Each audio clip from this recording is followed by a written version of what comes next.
hoje é quarta-feira, 27 de dezembro de 2023. Eu sou Bruno Amorim e o Jornal do Empreendedor, primeira edição, começa agora. Preço do diesel da Petrobras para as distribuidoras está 30 centavos mais barato. 2023 fecha com alívio para a pecuária leiteira. O Conselho Monetário Nacional aprovou a destinação de linhas de crédito de apoiar ao setor para enfrentar a concorrência dos importados. Depois do Natal é hora de trocar os presentes. Consumidor tem direito e empreendedor pode fazer novas vendas. Tudo isso e muito mais você confere aqui e agora no Jornal do Empreendedor, primeira edição.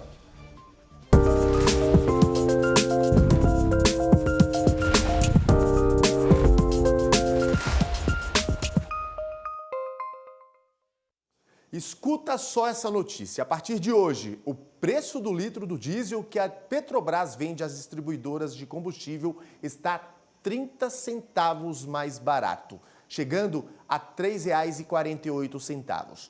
Mas vale lembrar que o valor que o consumidor paga nos postos é afetado também por outros fatores, como impostos, mistura de biocombustíveis e margens de lucro da distribuição e do próprio posto.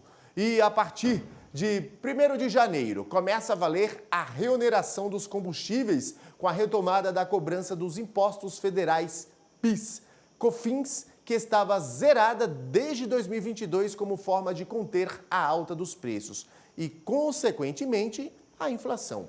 Mas, segundo o ministro da Fazenda, Fernando Haddad, essa retomada não deve encarecer o preço que os consumidores pagam pelo litro do diesel nos postos de abastecimento. E segue para a sanção do presidente Lula o projeto que regulamenta as apostas esportivas online, aprovado pela Câmara dos Deputados. Apostei hoje no Fluminense. Perdeu ou ganhou? Deu ruim. Apostou no Manchester ou no Fluminense? No City. Faturou? Faturei. Quanto? Deu pra ganhar o dobro. As apostas esportivas online já são realidade, mas o governo não lucra com isso. Agora, a partir da regulamentação aprovada pelo Congresso, a arrecadação federal pode subir cerca de 12 bilhões de reais já no ano que vem. Para atuar no ramo das apostas, as empresas deverão seguir uma série de regras. Entre elas, ter sede aqui no país e ter no quadro de sócios pelo menos um brasileiro. Para negociar as chamadas bets, as interessadas terão que desembolsar 30 milhões de reais pelo direito de exploração por 5 anos. Sob protesto da bancada evangélica, a Câmara devolveu para o texto os cassinos eletrônicos, a principal mudança feita pelos senadores. Segundo o Ministério da Fazenda, se o projeto excluísse os jogos online, a arrecadação seria reduzida em 70%. A tributação prevista pelo projeto vai viabilizar a formalização do mercado, os investimentos que estão aí pendentes e represados em função da falta de regulamentação, e a tendência é que empregos sejam gerados, externalidades sejam combatidas, a gente vê com muito bons olhos. Pelo texto aprovado, as empresas do setor serão taxadas em 12% sobre a receita bruta dos jogos, depois de descontados os prêmios pagos aos apostadores. O projeto também definiu em 15% a taxa cobrada dos ganhadores sobre os prêmios superiores a R$ 2.112. Serão impedidos de jogar menores de 18 anos, pessoas com distúrbios de jogo, com influência sobre eventos esportivos ou plataformas de jogos e atletas. A maior parte dos recursos arrecadados com as bets será investida em seguridade social, educação, esporte e turismo. Depois do Natal, os shoppings continuam movimentados e os empreendedores buscam oportunidades para manter as vendas em alta. Vamos conferir na reportagem de André Lage. Após o Natal, a movimentação no comércio continua grande. No entanto, o movimento nem sempre é de compra. A Tâmara veio ao shopping escolher outra peça de roupa para a sogra. O vestido que ela deu de presente ficou pequeno. Eu comprei um presente para minha sogra, ela gostou muito da estampa do vestido, mas infelizmente eu errei no tamanho. Aí estou tirando fotos de vários vestidos, para encontrar um que ela goste e não errar dessa vez. A temporada de trocas começou. Uma boa oportunidade para os lojistas fazerem do limão uma limonada. Essa loja de pijamas e mercadorias infantis que fica em um shopping em Brasília traçou algumas estratégias para conquistar o cliente nesse período. Sim, o time de venda já está preparadinho para poder apresentar toda a loja para o cliente, né? E pegar todo o grupo de produto e apresentar para o cliente, para ele não fazer só a troca ali, elas por elas, né? Então, desce todo o estoque para o cliente escolher. Ainda segundo a gerente, um bom atendimento durante o momento da troca pode aumentar as vendas em até 20%. Então, o cliente vem trocar uma garrafa.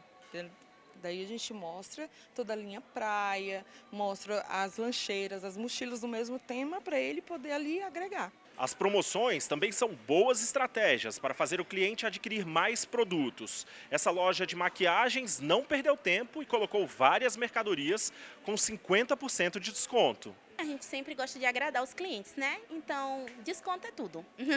Embora o período pós-natalino seja um bom momento para o comércio, fazer a troca de produtos não é uma obrigação da loja. Os critérios para a troca podem variar. Essa questão das trocas ela é interessante porque a gente tem que olhar as obrigações legais e os usos e costumes que existem nas lojas, né? O comerciante, normalmente, ele estabelece regras de troca. Como que ele faz? Ele determina as datas que podem ser trocados aqueles produtos, de que forma tem que vir o produto, por exemplo, sempre com a etiqueta. Tem alguns que exigem a apresentação da nota fiscal. Então, a gente vê muito usual hoje no comércio a gente ter as regras claras para a troca de mercadorias no caso de presente. Então, quando eu for comprar um presente, o consumidor, ele questiona, né? Esse produto pode ser trocado? Então, tem muita loja que coloca uma etiqueta, que aí você sabe que aquele produto vai ser um presente e vai poder ser trocado. E o consumidor ele tem que se ater a essas regras, que aí não existe nenhum problema entre o fornecedor e o consumidor. Então, essa relação harmônica que é sempre importante entre as partes, nesse caso aí, que são os lojistas e os consumidores que ganharam seus presentes no final de ano. Ainda em relação às trocas, o Procon adverte que nenhuma loja é obrigada a trocar um produto que não apresente defeito de qualidade ou quantidade. No entanto, mesmo sem haver obrigatoriedade, muitas lojas permitem as trocas como forma de fidelizar os clientes e não gerar decepção. Em relação à nota fiscal, o órgão ressalta que o documento deve ser entregue porque constitui o documento oficial que comprova a data, o local e o objeto da compra. Nas compras online, o Código de Defesa do Consumidor permite o cancelamento por em até 7 dias, contados a partir do recebimento do produto. Desse modo, ele terá a devolução integral dos valores pagos, inclusive frete, se for o caso. O Procon destaca, no entanto, que essa operação não constitui troca, mas sim arrependimento. A troca de produtos nas lojas virtuais segue as mesmas regras das lojas físicas. Mudando de assunto, empresas brasileiras estão investindo menos em transformação digital e inovação. É o que revela a pesquisa realizada junto a 95 empresas de 36 segmentos diferentes. Esse é o assunto da nossa conversa agora ao vivo com Ivan Cruz, ele que é cofundador da Merel, uma HR Tech focada em impulsionar a performance das pessoas e também das organizações. Ivan, seja bem-vindo aqui ao Jornal do Empreendedor, primeira edição. Muito bom dia para você. Bom dia, Bruno. Obrigado pelo convite aqui para a gente falar sobre essa pesquisa. Falar de transformação na Ivan digital e inovação é falar de mudança de mentalidade, de comportamento das pessoas, né? Exatamente. Quando a gente está falando de transformação digital e inovação, estamos falando muito de trabalhar as pessoas, né? O mindset, ou seja, a forma como elas encaram os processos, a forma de fazer as coisas, né? Nós, né, por sermos uma HR Tech, trabalhamos muito próximo dos RHs para apoiar com tecnologia e também nesses processos de transformação, né, que passa pela digitalização e realmente aí uma transformação digital. A gente costuma conversar com as empresas, nossos clientes, que não adianta só ter um investimento, ter a melhor tecnologia do mundo, se as pessoas não têm esse olhar de transformação e de inovação, porque não vai conseguir realmente implementar e alcançar os resultados esperados, né? Ivan, falando da pesquisa, o que é que trouxe aí de novidade com essa feita aí com mais de 95 empresas, de 36 segmentos diferentes? Qual é a grande novidade que de fato chamou a atenção de vocês aí? Pois é, essa pesquisa, até contextualizando um pouco para a audiência, nós fazemos anualmente a pesquisa, então é interessante porque a gente vê as mudanças de tendência no comportamento, né, das pessoas e das empresas dentro da pesquisa. E é o que a gente viu muito, essa diferença é que os níveis de transformação digital e inovação estão bem baixos em relação ao que tivemos no início da pandemia, né? Com a pandemia, foi um grande laboratório, né, para as empresas testarem modelos 100% remotos. Várias empresas conseguiram ficar 100% remotos. E então houve uma busca por cada vez mais fazer essa transformação digital, passar de processos analógicos para digitais, pessoas completamente distribuídas em várias geografias, não só no centro onde a empresa tem a sua sede. Isso possibilitou várias coisas. Então houve uma corrida muito grande pela transformação digital. E também inovação, logicamente. Passado esse período, né, e aí a gente também entra com a conjuntura econômica, a gente viu que as empresas passaram a focar muito já tinham alavancado muito a questão da transformação e passaram a ver a eficiência da empresa como maior prioridade do que eventualmente a inovação e a transformação digital, porque já tinha feito um grande sprint. Então a gente viu uma retração das métricas e projetos relacionados a esses dois temas, né, que é a transformação digital e inovação no ano de 23, e talvez a gente veja um pouco menos em 2024. Tudo também vai depender da questão econômica, né? Muitas empresas estão hoje focando realmente em eficiência para sobreviver. E aí deixa talvez de lado um pouco a questão da inovação. Então, você vê menos recursos para inovação, algumas reestruturações juntando as áreas de inovação com outras áreas. Antes era uma área mais importante, ligada talvez até à presidência da empresa. Hoje, o processo de inovação e de transformação digital foi delegado para níveis mais baixos na organização, como diretorias, gerências, entre outros. A importância da transformação digital, dessa inovação, o impacto delas para o mundo corporativo, principalmente para o micro, para o pequeno empreendedor? Normalmente a gente fala e prega e desenvolve ferramentas e tecnologia para as empresas trabalharem o que a gente chama de ambidestria. Ou seja, eu tenho que trabalhar minha eficiência profissional para sobreviver, como também eu não posso deixar de lado a inovação, né, de trazer algo novo, principalmente focado no meu cliente, né? O que vai agregar valor e é diferente da minha concorrência ou do que está sendo ofertado no mercado.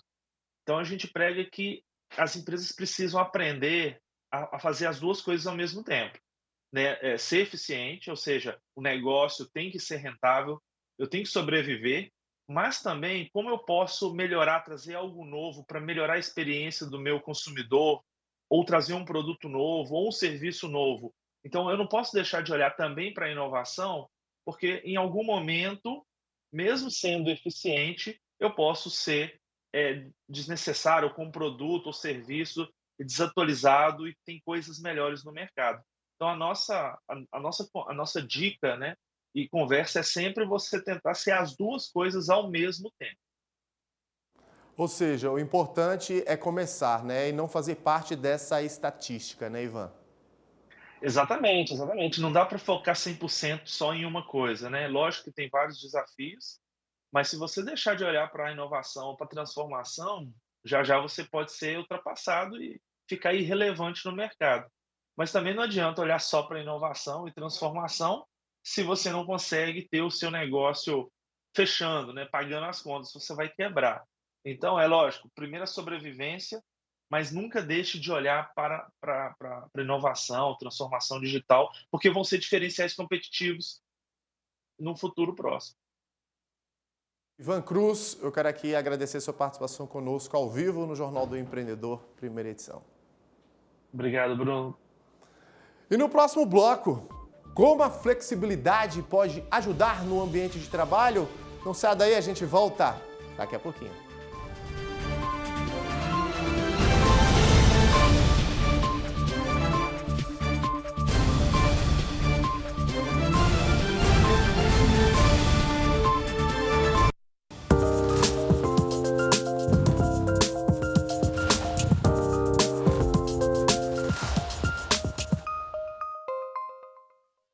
De volta com o Jornal do Empreendedor, primeira edição, ao vivo e para todo o Brasil.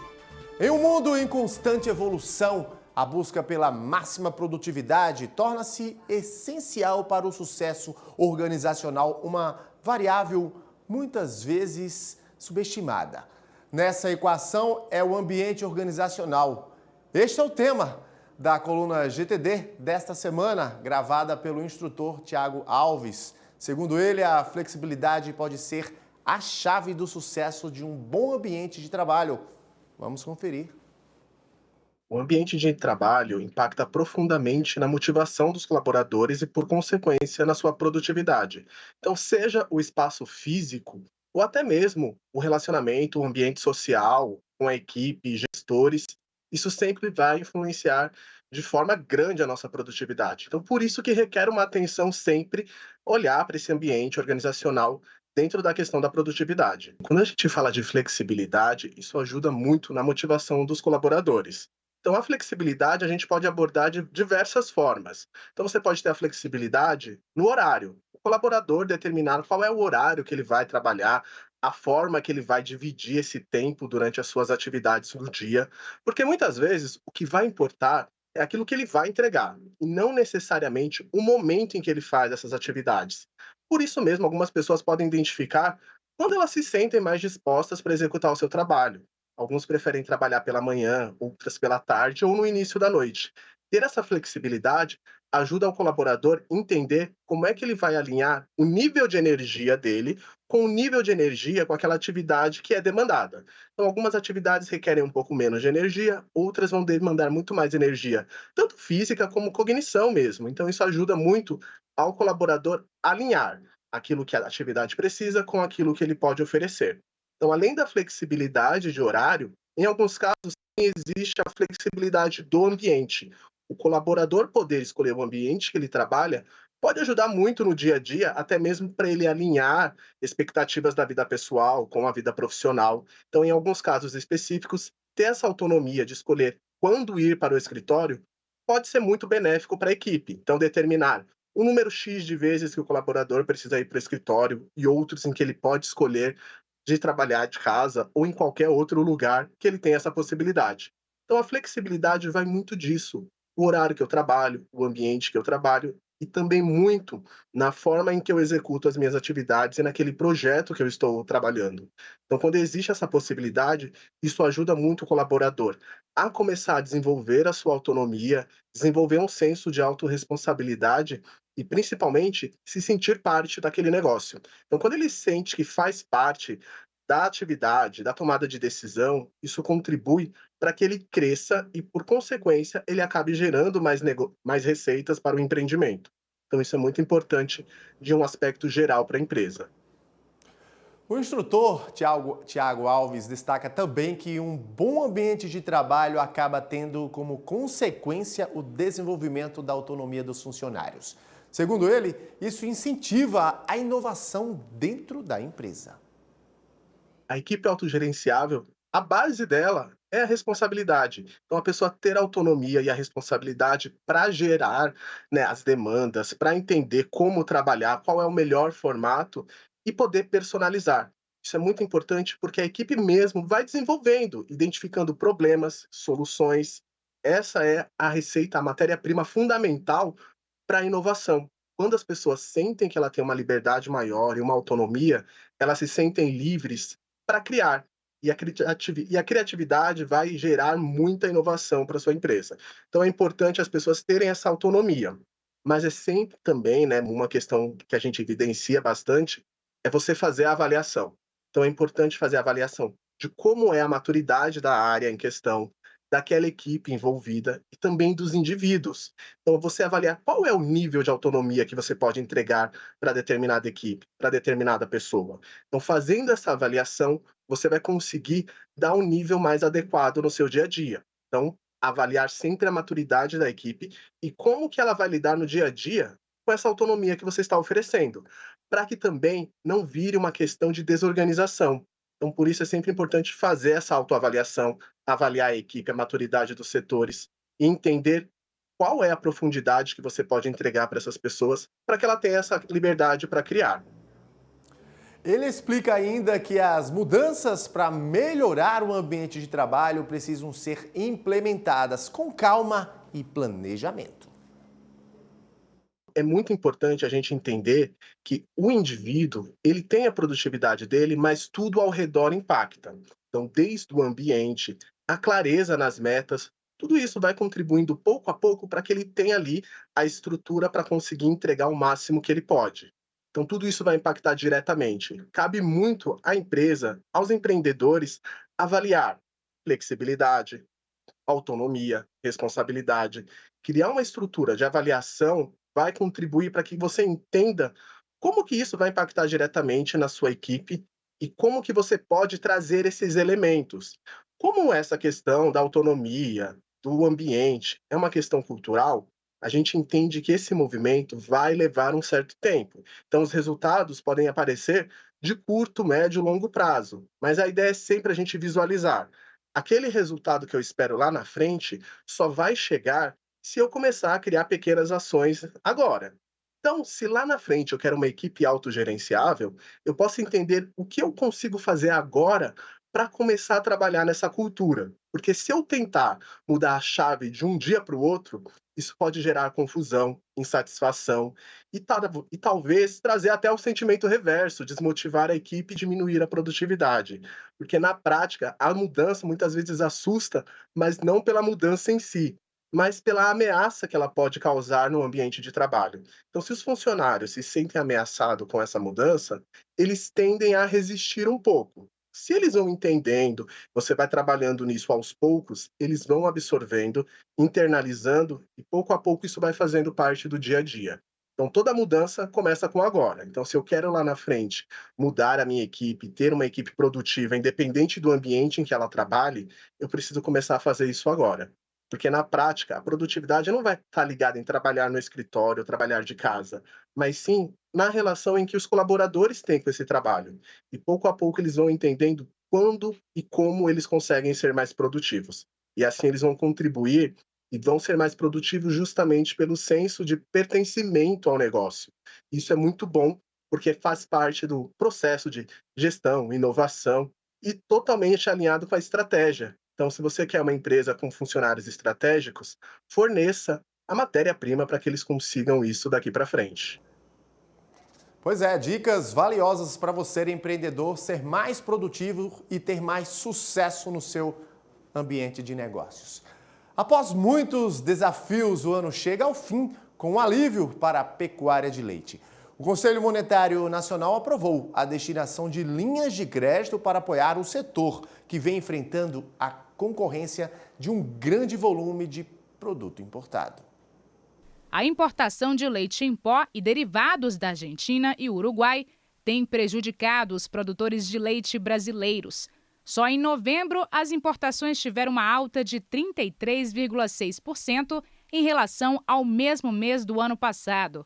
Comparando o período de janeiro a outubro de 2023 com o igual período de 2022, o aumento das importações de leite em pó foi de 217%.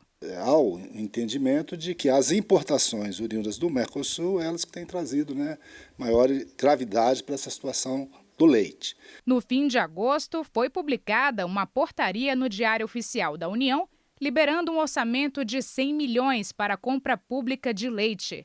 A A medida remaneja o recurso vinculado ao Ministério do Desenvolvimento Agrário e Agricultura Familiar para o Ministério do Desenvolvimento e Assistência Social, Família e Combate à Fome. O produto vai ser comprado pela Conab, Companhia Nacional de Abastecimento, e será distribuído às entidades sociais. Uma linha de crédito especial de até 700 milhões para cooperativas de produtores de leite foi aprovada pelo Conselho Monetário Nacional. Liberou o financiamento para as cooperativas poderem financiar os seus cooperados, com juros de 4% para a agricultura familiar e 8% em geral. Isso para cooperativas financiarem os seus cooperados, cooperativas de laticínios, 24 meses de carência e 5 anos para pagar, 60 meses. Nós vamos fazer um esforço concentrado para responder a 3 questões. A primeira, como aumentar a competitividade da cadeia leiteira brasileira, principalmente voltada para o pequeno. A segunda resposta, como aumentar o consumo do leite para as crianças, para a terceira idade, que precisa consumir muito leite em função do crescimento e também do problema de doenças vinculadas à perda de cálcio e também câncer de intestino. E a terceira pergunta, como equilibrar a produção nacional com a importação que está hoje desequilibrada. O Jornal do Empreendedor, primeira edição, fica por aqui. Nós nos encontramos novamente daqui a pouquinho, às 11h30, na próxima edição. Até lá! Tchau!